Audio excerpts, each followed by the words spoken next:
Bueno, es una infección por un virus que se describió en los años 40 y 50, primero en Crimea y luego en Congo, pero era el mismo virus, y es una infección transmitida por mordedura de garrapata. Lo que produce fundamentalmente, como dice el nombre, pues es fiebre, inicialmente sobre todo fiebre, dolores musculares, un cuadro digestivo de diarreas y vómitos y en los casos graves hemorragias, que es un poco lo que añade seriedad en esto. Altera la coagulación, inflama el hígado y bueno, pues es un cuadro potencialmente grave que tiene una mortalidad según los casos y los países entre el 5 y el 90%, pero la OMS dice que es un promedio de un 30%.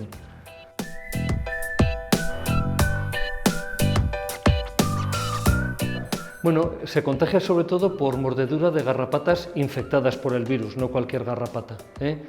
Y de forma mucho menos importante cuando la gente está enferma y tiene secreciones, vómitos, diarreas, sangrados, eso también es contagioso, por eso hay que tener mucho cuidado en el medio sanitario cuando un paciente ingresa así, y de forma mucho menos frecuente por relaciones sexuales cuando alguien está en plena infección activa.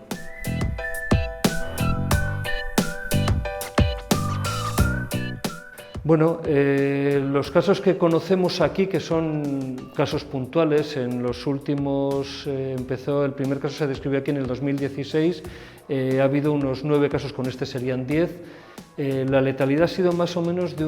más de un 20%, entre un 20 y un 30%, que es un poco el promedio que dice la OMS. Hay casos con menos gravedad, por ejemplo en los Balcanes y Turquía, que hay muchos casos, anda por el 5%.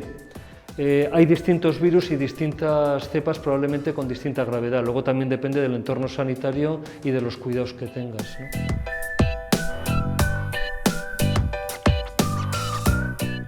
Fundamentalmente es de soporte, si alguien tiene problemas respiratorios, mantener la situación respiratoria, mantener la tensión, controlar las hemorragias pues con transfusiones de plasma, de plaquetas, de glóbulos rojos, lo que haga falta un poco para mantener. Tener a la persona aislada un poco también para evitar transmisión, alimentarlo de forma suficiente y el único tratamiento que hay alguna duda respecto a su eficacia es la ribavirina, un antiviral que bueno, hay datos de posible beneficio, no una certeza absoluta y que en casos graves se usa.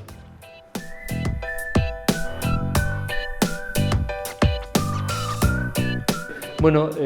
como equipo profesional, todo el servicio estamos implicados en este tipo de paciente y de enfermedades. Eso incluye enfermería, médicos, auxiliares y limpiadoras. Somos un equipo compacto que es la única forma de trabajar bien y de trabajar con seguridad. Y eso implica que desde hace ya al menos 5 años estamos haciendo formación, primero, revisar enfermedades potencialmente emergentes que pueden circular de otros sitios aquí o que podemos tener aquí, como esto ya es el caso, esto no ha venido de otro lado, lo tenemos aquí. Y luego se hace todo un sistema de preparación de la equipación de protección y con simulacros que hacíamos mensualmente hasta que llegó el COVID y el COVID nos frenó un poco todo esto. Entonces en los 2 últimos años hemos estado más parados, pero esto ha llegado y era de esperar y habrá más cosas,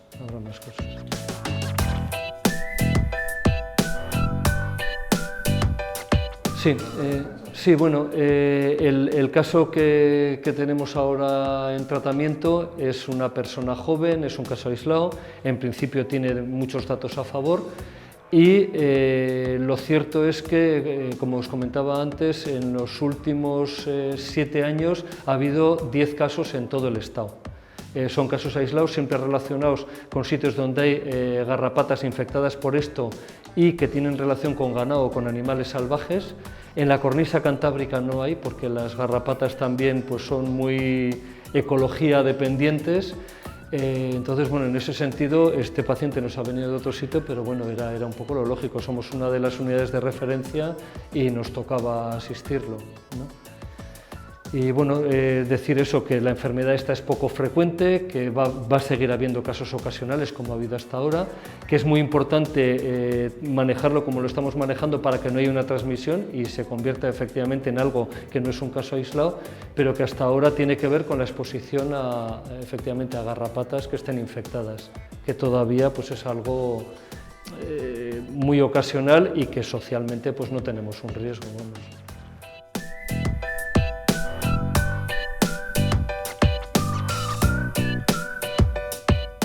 Bueno, la característica que tiene en principio es que es una unidad que está dentro de la unidad de enfermedades infecciosas y que está en una zona posterior, digamos, de la unidad donde se puede hacer una contención, un cierre, digamos, para hacer bien el aislamiento. Es una unidad que está basada en una única habitación, que tiene 3 departamentos diferentes, una es la habitación y luego tiene otros 2 departamentos pues, diferenciados, uno central, digamos de alguna manera, que es para dejar los residuos que se puedan generar tanto del paciente como de los equipos de protección del personal, y otra zona que es donde el personal se quita el equipo de protección. Es una habitación unidireccional, digamos que entramos por una zona limpia y salimos por otra zona sucia, y por la mitad salen los residuos. La característica es que es una habitación de presión negativa, ya digo, con zonas bien diferenciadas, con un sistema de puertas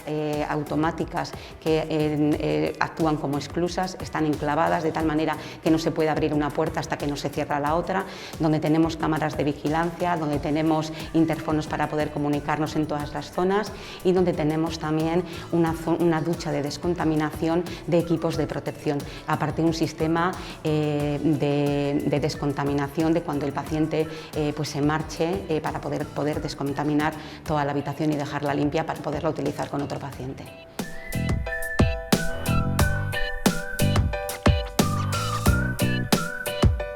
Bueno, la verdad es que el trabajo de la preparación y de la activación de un paciente de estas características requiere de muchísimo trabajo, porque evidentemente al ser una unidad que está integrada dentro de una unidad de hospitalización, pues evidentemente tenemos que desalojar determinadas zonas,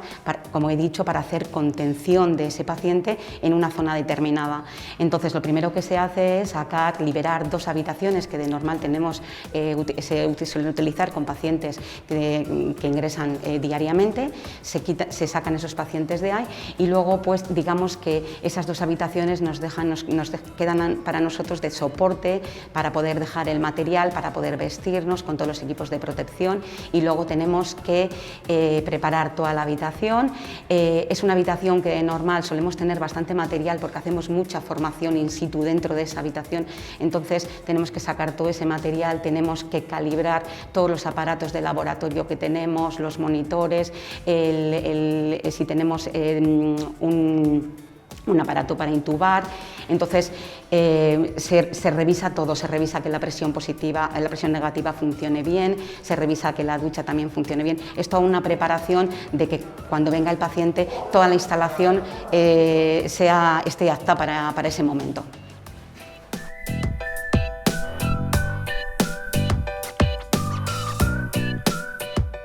Bueno, el aislamiento, como ya he dicho, primero lo más importante es hacer contención del resto de la unidad por medio de unas puertas centrales que tenemos en la unidad, que dependiendo de cuántos aislamientos tengamos podemos mover una puerta central de cristal que tenemos, que bueno, pues va a ir como escalando y desescalando. Lo primero es eso. Luego la actuación, una cosa, hay que diferenciar un poco lo que es la activación del área de alta seguridad biológica con la recepción del paciente, porque ya existe un protocolo. Bueno, tenemos muchos protocolos normalizados de trabajo realizados desde el año 2014, desde que bueno, pues saltó la alerta del ébola, y esta habitación está, digamos, esta infraestructura está realizada en julio del 2015. Entonces, ya en todos esos protocolos que tenemos, esos procedimientos normalizados de trabajo, ya está estipulado, pues una cosa es la recepción de a quién tenemos que llamar para las vías de acceso, para que no exista ningún trabajador del hospital en las zonas por donde va a pasar el paciente, por donde tiene que venir el paciente, la comunicación con emergencias. Bueno, una cosa es la recepción, que es un trabajo muy importante y que incluye a muchos estamentos, y luego ya el día a día pues ya está más estructurado, se trabaja pues como con un paciente digamos de características normales que ingresa en una unidad de alto nivel, que está preparada de tal manera que puede ser, si fuera un paciente que se volviera crítico, es como una habitación de intensivos. Entonces, el día a día pues, de trabajo es hacer aseo del paciente, bueno, pues todos los procedimientos normalizados de un paciente normal dentro de una unidad, pero con equipos de protección de alto nivel.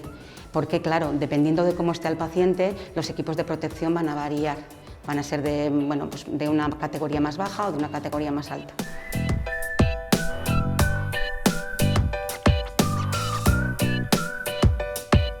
Sí, bueno, esto requiere muchísima formación. Nosotros desde que se hubo la alerta del 2014, ya como equipo multidisciplinar que somos, pensamos que lo más importante es que de nada sirve tener una habitación dedicada para este tipo de patologías si el personal no está bien formado y no tiene un reciclaje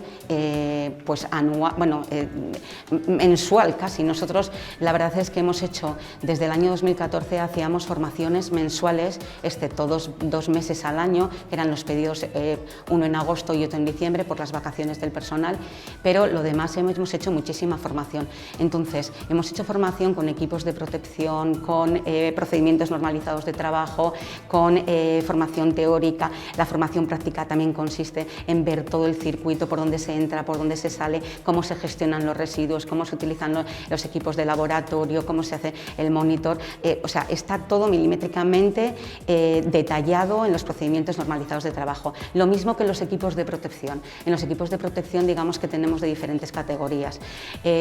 Con el COVID se ha visto que, bueno, pues todo el mundo ha podido ver en prensa y en televisión que los diferentes profesionales se visten o con buzos, o con batas, o con pantallas. Entonces nosotros tenemos un poco, dependiendo de qué actuación tengamos con el enfermo, pues tendremos un equipo de protección un poquito más bajo, que sobre todo muy importante decir que es un área en el que el personal está siempre vigilado, supervisado, ayudado por gente experta, que somos nosotros. O sea, si entra la limpiadora, nosotros vamos a estar vigilando a la limpiadora porque es muy importante la seguridad del personal con este tipo de pacientes. Entonces vamos a estar vigilando continuamente que esa limpiadora vaya haciendo todo el trabajo, pero sobre todo para seguridad del profesional. Entonces, claro, el equipo de protección será uno más bajo dependiendo si eres la persona que va a ayudar a la retirada del equipo del profesional que ha entrado con el paciente, y luego también muchas veces bueno, lo que solemos diferenciar es cómo está el paciente. Si el paciente es un paciente que no tiene hemorragias, un paciente que no tiene fluidos, no está con vómitos ni con nada, pues igual el equipo de protección va a ser un buzo que, bueno, pues que no es un buzo, no es estanco, pero sí que lleva pues unas determinadas características: buzo, mascarilla, unas gafas, unos guantes, unas polainas. Mientras que si el paciente es un paciente que está crítico, un paciente que ya está pues con hemorragias o con vómitos donde hay fluidos, entonces ya podemos ponernos un buzo autoventilado, que ya es un sistema de alto nivel en el que tenemos una ventilación interior y que podemos pasar por una ducha de descontaminación.